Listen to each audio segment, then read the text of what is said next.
Sveicināti! Te runā Jānis, es gribu nodot liecību, kā man Dievs palīdzēja man, ka man bija ļoti smags brīdis. Tas bija 2023. gada 7. oktobris, tā bija sestdiena.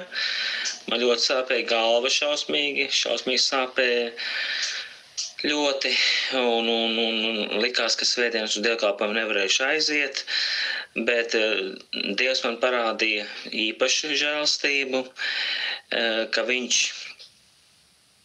parādīja žēlstību caur Edgara mazdēlu, Gustavu, un Gustavs viņš man tiešām sagatavoja tik garšīgu mielastu, uztaisīja maizītes, garšīgu siltu tēju, un man iepriecināja viņš mani.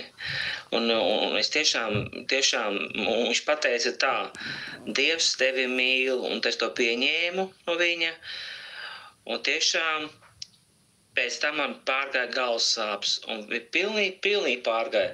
Un pēc tam es ar viņu spēlējos, mēs tur spēlējām spēles, rēķinājām uzdevumus tādus vienkārši. Un tiešām man Dievs ir palīdzējis, tiešām svētīs mani caur šo mazo bērnu, puiku, Gustavu.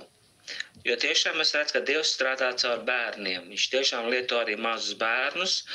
Un tas tiešām man ļoti spēcīgi uzrunāja. Un es varu pateikt, paļaujieties uz Dievu, paļaujieties uz Jēzu Kristu. Viņš ir vienīgais, kas mums var palīdzēt. Lai jums ir Dieva miers. Amen. Amen.